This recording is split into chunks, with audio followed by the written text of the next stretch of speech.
أعوذ بالله من الشيطان الرجيم. بسم الله الرحمن الرحيم.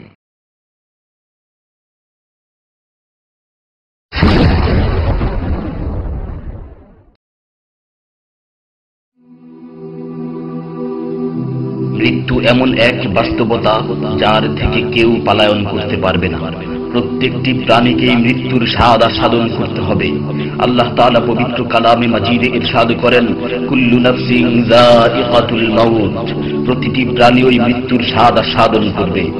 কুল ইন্নাল মাউতাল্লাযী তাফিররুনা মিনহু ফাইন্নাহু মুলাকীকুম, হে নবী আপনি বলে দিন, মৃত্যু যার থেকে তোমরা পলায়ন করছো সে অবশ্যই তোমাদের সাথে সাক্ষাৎ করবে। আইনামা তাকুনু ইউদরিকুমুল মাউত ওয়ালাউ কুনতুম ফি বুরুজিম মুশাইয়াদা, তোমরা যেখানেই থাকো না কেন মৃত্যু তোমাদেরকে পাকড়াও করবেই, যদিও তোমরা সূর্য দুর্গে অবস্থান করো।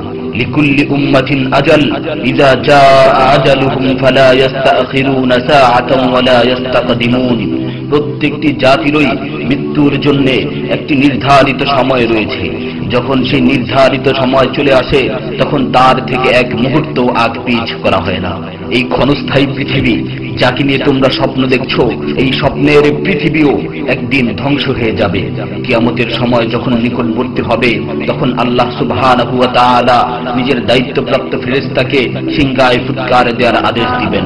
অতঃপর ফেরেশতা সিংহায় ফুঁক দিবেন, ফলে পৃথিবী ও পাহাড় সমূহ উত্তোলিত হবে, চূর্ণ বিচূর্ণ হয়ে যাবে, আকাশ ফেটে টুকরো টুকরো হয়ে যাবে এবং নক্ষত্র সমূহ ঝরে পড়বে, সূর্য তার কিরণ হারিয়ে ফেলবে, সমুদ্রকে উত্তাল করে তোলা হবে। সেদিন কিয়ামতের ভূমিকম্প ও কিয়ামতের ভয়াবহ অবস্থা দেখে সকলেই মৃত্যুবরণ করবে। আল্লাহ তাআলা বলছেন, ইয়া আইয়ুহান নাসু তাকু রাব্বাকুম ইন্না জালজালাতাস সাআতি শাইউন আযীম ইয়াওমা তারাউনাহা তাযহালু কুল্লু মুরদি'াতিন আম্মা রাদা'at ওয়া তাদ'উ কুল্লু যাতি হামলিন হামলাহা ওয়া তারান নাসা সুকারা ওয়া মা হুম বিসুকারা ওয়ালাকিন্না আযাবাল্লাহি শাদীদ। হে মানুষ, তোমরা তোমাদের প্রতিপালককে ভয় করো, নিশ্চয়ই কিয়ামতের প্রকম্পন এক ভয়ঙ্কর ব্যাপার। সেদিন তোমরা দেখবে প্রত্যেক স্তন্যদানকারিণী আপন দুগ্ধপোষ্য শিশুকে ভুলে যাবে এবং প্রত্যেক গর্ভধারিণী তার গর্ভপাত করে ফেলবে। তুমি দেখবে মানুষকে পাগলের মতো, আসলে ওরা পাগল নয়, তবে আল্লাহর আযাবই হবে কঠিন।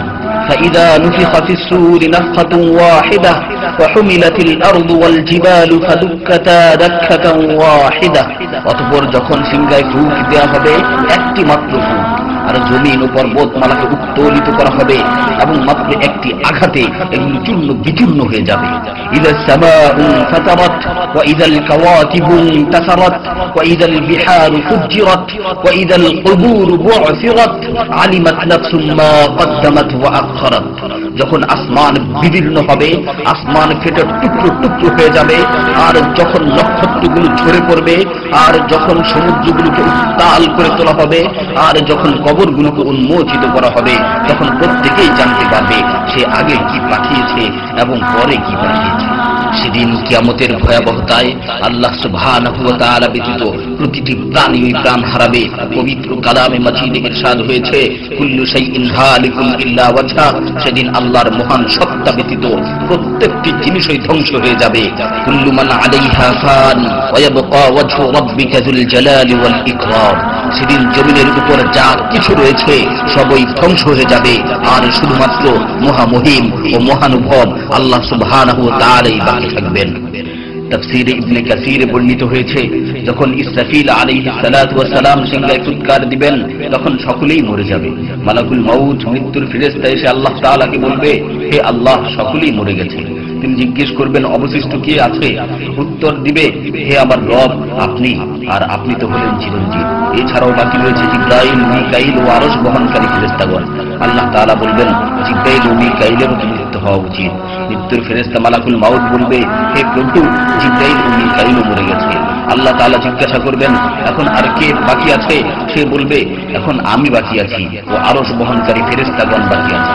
তখন আল্লাহ তাআলা বলবেন, আরশ বহনকারীদেরকেও মরতে হবে, তারাও মরে যাবে। আল্লাহ তাআলা আবার জিজ্ঞাসা করবেন, এখন কে বাকি আছে?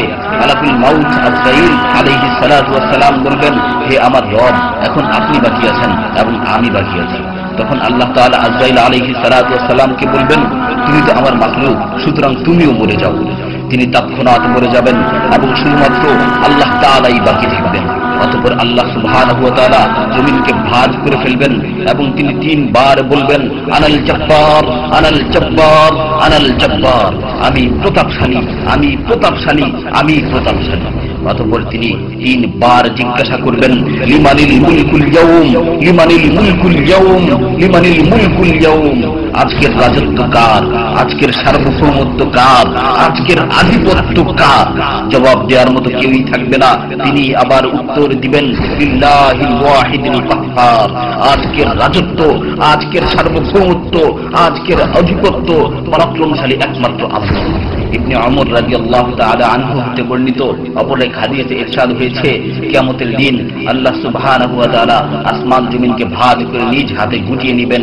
অতঃপর বলবেন, আনাল মালিক, আনাল জব্বার, আনাল মুতাকাব্বির, আমি বাদশা, আমি প্রতাপশালী, আমি অহংকারী।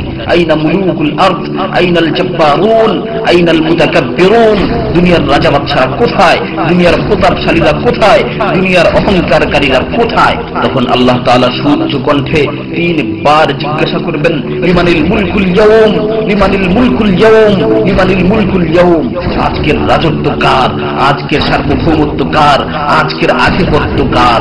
অতঃপর তিনি 3 বার উত্তর দিবেন, লিল্লাহিল ওয়াহিদিল কাহ্হার, আজকের সার্বভৌমত্ব, আজকের রাজত্ব, আজকের আধিপত্য প্রতাপশালী একমাত্র আল্লাহ সুবহানাহু ওয়া তাআলা।